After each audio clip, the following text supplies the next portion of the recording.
was Geraint from Team Katusha. Well, the pace that's being put on by Kwiatkowski is going to cost Tom Domoulin, I'm afraid. And here we are. Darwin Atapuma decides to liven up. He's been able to tuck in on occasion within the breakaway, but still showing that he's got some legs. But I'm afraid that everyone is going to get, looks like they're going to get wound in here. I beg your pardon, those who are intermittent. I don't think that anyone's going to catch Nieve, who's out front. There's Valverde. Job done for him today. The effort that he's put in, Sean, was a gift, as we said earlier, to both Quintana and Landa. Yes, well, if they were trying to, I think, set up maybe Quintana, Landa, maybe they were trying to go for the stage victory as well. But Valverde, you know, it hasn't worked out for him, and this is going to cost him dearly because he's going to lose a lot of ground in general classification. But we did see when Valverde attacked Sky, there was no panic whatsoever. They actually just took it easy for a while. Then they got together again and started setting a pace. So they looked never that they were really concerned with Valverde going up the road.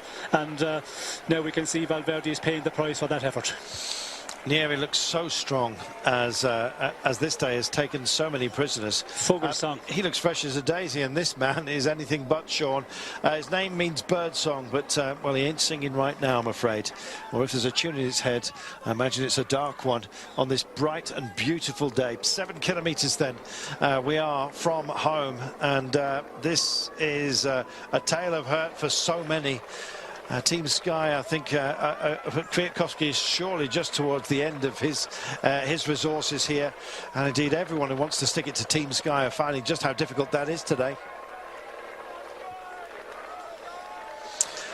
They're a minute and 39 down, 6.8 to go. Former teammate Nieve up the road. You can understand why he was so cherished within Team Sky, but allowed to make the move. And what a signing for Mitchelton Scott he's proven to be. And it could well be that he brings them another Grand Tour win. Yes, it is possible, but still just under 7 kilometres to go for our leader on the road, Mikel Nieve. I'd be concerned what will happen, you know, back in the peloton of favourites, because if the likes of Quintana, Chris Froome, maybe if he puts in an attack, or some of the other guys there, well, this advantage will come down very quickly. And you know, they have been out there for a long time. I think anybody who's been in the breakaway, they're going to start suffering as you get closer to the end of this stage. So the advantage, it's no guarantee, but it's looking good for Nieve at the moment. But he still has to climb 6.5 kilometres of this climb, and in the final it does get very steep in sections.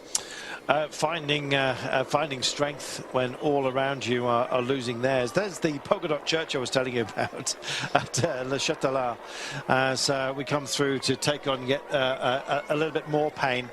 The road does indeed flatten off, and in fact first man to get there in about 1400 metres time is of course Nieve, and it looks like he may well deliver this, Sean.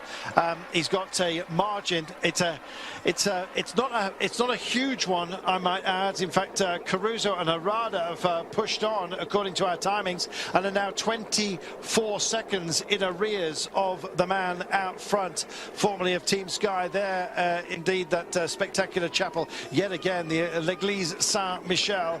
As we cut back to maybe get a visual on the gap, and there are the pursuers, Sean. Can they catch their man? They've got time to do it. It's about how you manage to sprint the last ramps in. Well, they've certainly got time to do it, but will they be able to do it? That is the question, because I think the riders out in front, Nieve here, you know, he's looking good at the moment, climbing away, looks to be having a good rhythm here, and Caruso, of course, and Gerardo, they are just behind here. Will they be able to pull something out of the bag in the final number of kilometres?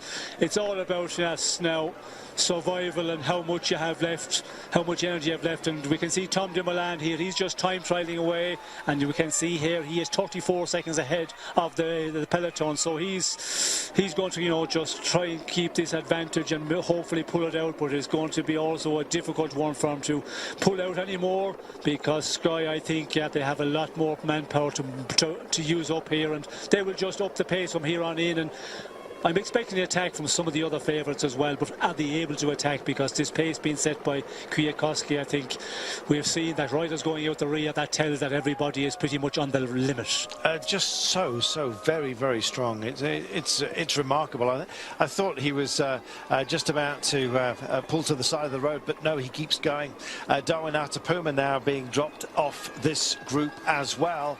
A man who's come close on so many occasions, but not to be for him either, I'm afraid, today. 5.8 kilometres to go, and so the flatter section is just coming up.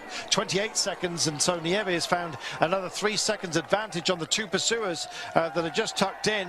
Harada and indeed Caruso are chasing in. Can't quite narrow that gap, and in fact it's extended to 30, so it looks like Nieve is going to have some fun. Tom Dumoulin, what a spectacular performance by him, finding 34 seconds today. If this is practice, Sean, it could make him perfect by the end of this race. That would be something. Yes, well, it's going to be an interesting one for Tom Dumoulin. Will he be able to hold on to that 30 seconds, as we see Warren Barguil being just caught by the group of favourites and spat out the rear door immediately, and that is going to be, I think, a familiar sight. We'll see some more of the riders, I think, being caught before we get to the finish here of this stage today.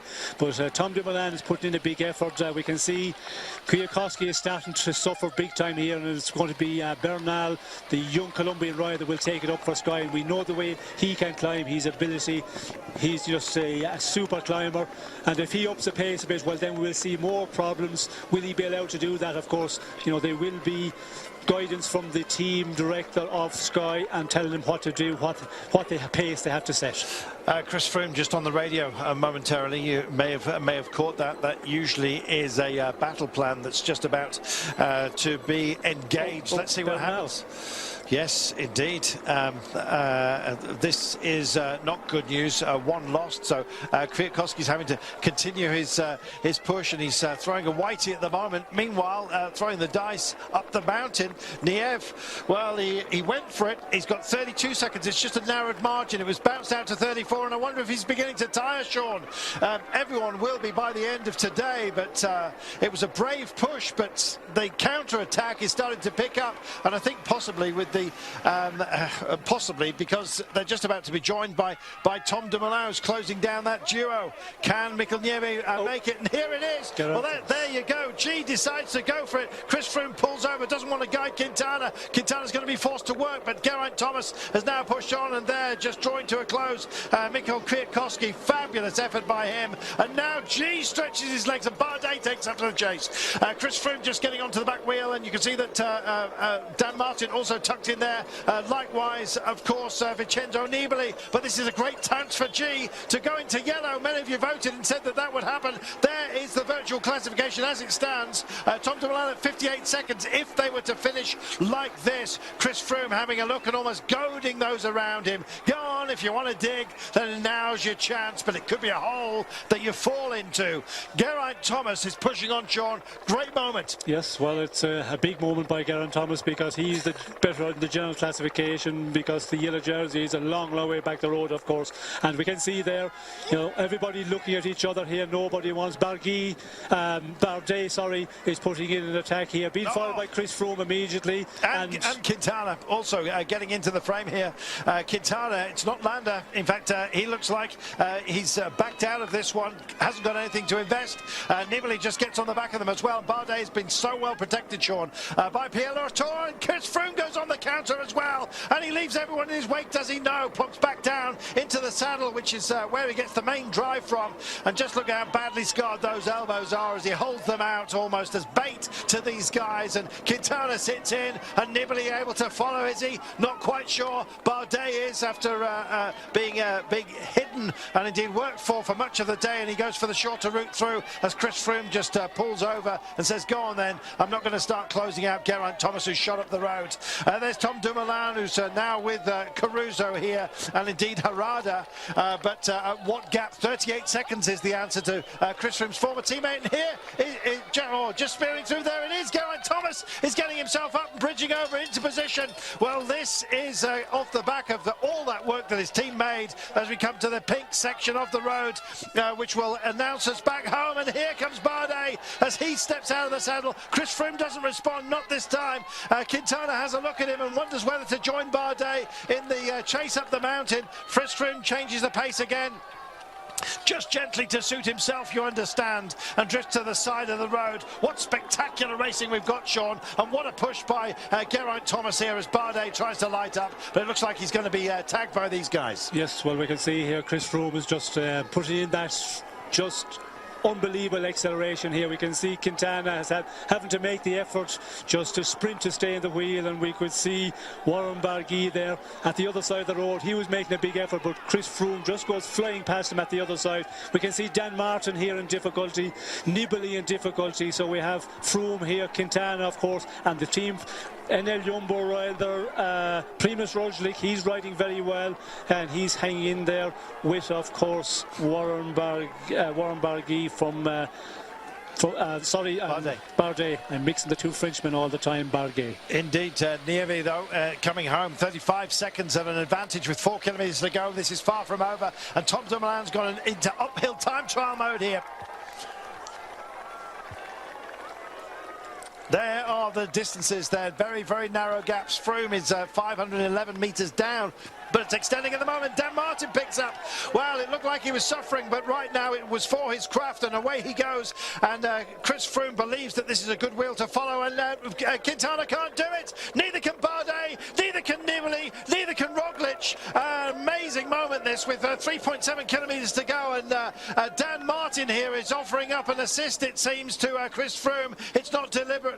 Of course, Dan Martin will be doing this himself. Chris Froome's not going to chase down and guide anyone else up of the main contenders who now sit in his wake, and Quintana's looking around trying to beg one of the other guys to do a little bit of work. He does not want to pursue Chris Froome, Sean. Well, I don't think anybody is really able at the moment. Everybody is on the limit, and we could see Dan Martin, he lost a little bit of ground there, comes back and immediately puts in a big attack, and Froome reacts immediately in his wheel here. We can see Quintana is just moving the elbow, as we can see again Roman Bardet just putting in this attack out of the group. They need to get organised. They're just, you know, attacking each other. You would expect those riders just to ride a bit on the front, but no, they just look at each other, then one attack, then that one pulls over, another one goes in the attack, and Quintana is the one who is starting to panic at the moment. Yes, indeed. Dan Martin doing what he does best. Chris Froome on the blower, as you can see yet again, just calling for a situation update, I believe. Meanwhile, there is Froome Martin, 53 seconds down, and this is time gained overall that's been lost in this race on occasion, not least, of course, that phenomenal stage, that run that bounced so many into Roubaix.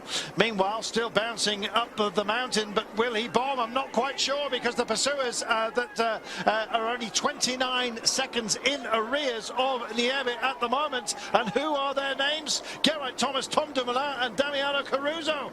Will he be singing tonight? Not quite sure. 3 kilometres to go, far from over. Far from over. I think we can see the leaders on the road are 3 kilometres to go, and we can see here Quintana's pushing on. I think he's getting orders. You know, you have to try and, you know, push on. You cannot allow Chris Froome to ride away with Dan Martin, and he's trying to close it down. But we can see here the wind.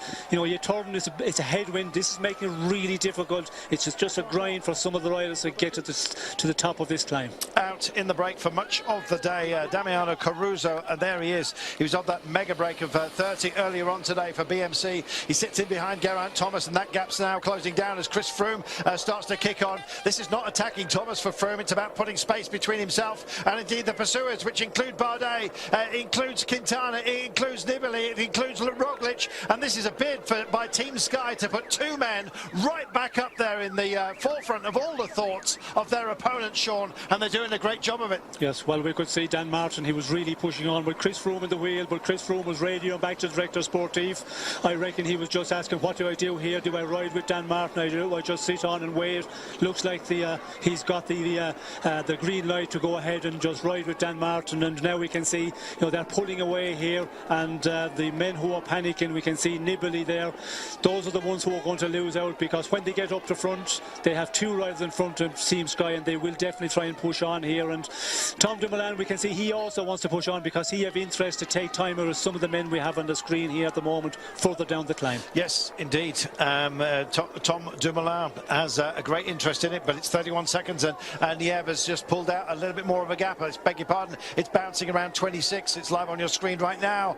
Our transponder's just a little bit in arrears, but it's the 2 kilometres to go marker. It does start to flatten out. It does not, it hovers around 4.8%, 5%, but at the end of what's been a couple of days of climbing, Sean, that have been extraordinarily punishing, this is going to feel like a ramp to hell almost. And in fact, 23 seconds, they're closing in on him. Yes, well, they are closing in, and it's going to be a big test for Mikel Nieve, for Michelin Scott to hold on. 2 kilometres. It's pretty windy up here on top, but you know, when you look at the advantage, you would say 22, 24 seconds. It should be enough, but how much have they got left here? I think everybody is pretty much given their maximum, so it's just a matter of getting to the line here. So it should be enough for Nieve to take stage victory. Wow, let's wait and see. 19 seconds I'm hearing, with 1,800 metres to go. 1,700 now for Nieve. 277 metres down the road is Chris Froome. There are your gaps. The pursuers are only 157 metres in arrears. Great chart that for you, and you can see the ebb and flow of the battle to the line. And Nieve's finding something extra because he knows that victory is within his grasp. Absolutely superb. And indeed, there he goes around the corner. He'll be within sight of us here at the finish fairly shortly. He drifts to the middle of the road to give himself more options, and indeed drift away from those with parasols that have been furled here in the late afternoon. 1,500 metres for another famous win for a man who was embedded very much within Team Sky, but has now got his head within Mitchelton Scott, and he used it brilliantly, Sean. He's going to bring this one home, I believe, and it'll be minor places for these guys, which is Tom Dumoulin, Geraint Thomas, and indeed Caruso has been in the break for much of the day. 22 seconds, it's gone back out from 19, but look at Froome and Martin as well, not far behind these guys, and significantly with 40 seconds of advantage on the group of Bardet, and indeed Landa even further down the mountain. Yes, well, we could see Landa there with Bernal from Team Sky, and it's all happening here. There's riders, you know, everywhere scattered on this mountain. We can see, you know, Chris Froome, Dan Martin are working well out front. They might get back into that group of Tom Dumoulin before they get to the finish, because they seem to be working well together, but for Nieve, it looks like he just have enough in hand to hold on. The power of the Flamme Rouge sometimes can just spur you on. It allows him enough time to look behind. He's being guided here towards the finish line. Oh, those hoardings must be welcome sight indeed. They've mixed them with pink, almost in tribute to Italy, which is at the back door of the finish line here today. These guys have done a terrific job, and chapeau as well to Team Sky for working so hard. Chris Froome kicks on as well, leaves Dan Martin in his wake. Tom Dumoulin has done a spectacular job, the man who locks horns with Chris Froome. Don't go the wrong way, Chris, keep it to the left, and he does so. Just closing down on Geraint Thomas, who will take the lead in this Tour de France when he crosses the line.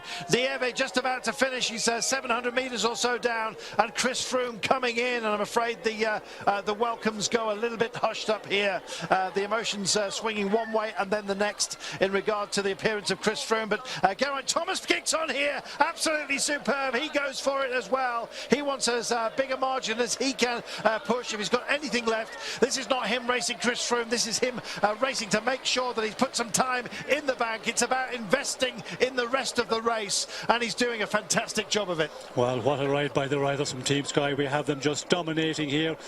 Geraint Thomas putting in the attack, and then just leaving Tom Dumoulin do quite a lot of the riding, because he had Chris Froome coming across, of course. Now he's got all the things just to push on the final. Then Chris Froome there just rides away from Don Martin, and we can see he joins up with Tom Dumoulin out front. Yes, he does. Oh, sailing round! It's a huge blow-up for Nieve, and Geraint Thomas is going to take a stage win here. Well, I wasn't expecting that. Oh, poor Nieve just explodes almost towards the line, and G is going to come home, and gee whiz, that is a fantastic result for him. Not only is he going to go into yellow, he is going to take the stage win, and I've got to tell you, the cheers here are mixed, to say the least, but nonetheless, this is a fantastic performance, and take nothing away from Team Sky. It's been a clinical execution, it seems, of just about all the ambitions of everyone around them. Kapow! He's got it, and who's going to finish second? Well, there is Nieve, former teammate who just pacing in at the moment. His heart, I'm afraid, is blown, and it could be Chris Froome that makes it a Sky 1-2 here. Talk about writing a marker on top of a mountain and screaming at everybody else, and Tom Domoulin's having none of it. He just nicks second place at the line. Chris Froome third. Caruso comes home in front of Nieve. Dan Martin here now. Oh, they're not all cheers, Sean. They're not all cheers at all. But the plaudits have got to go to Team Sky today.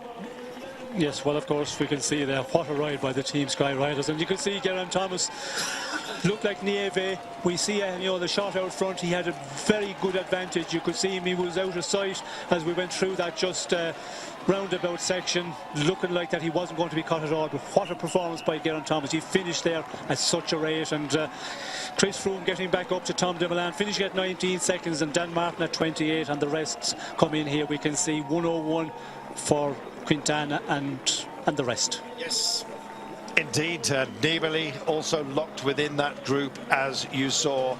And this is Landa coming in, and what's it going to be for him? Minute and a half by the time he reaches the line. There's a big price to be paid on days such as this. A shark's tooth profile, and I'm afraid it's wounded plenty. Let's see what happens in Alpe d'Huez. There's a lot to take account of today, Sean, not least what you have to do to beat Team Sky, and I'm afraid Movistar are going to have a different battle plan tomorrow for Alpe d'Huez. How on earth will they outwit them? That is the question. It's going to be a difficult one. When you look at the day, Team Sky were just so in control, as we can see Landa coming over there, 150 or in or about. Saccharin coming in here, 156. Team Sky totally dominant in the stage today. They had everything under control, and more so on the final mountain with Geraint Thomas here, putting in that attack. Then Chris Froome just following the attack of Dan Martin and riding away from him in the end. It's going to be difficult for the challengers here, notably the team of Movistar. What can you do? I think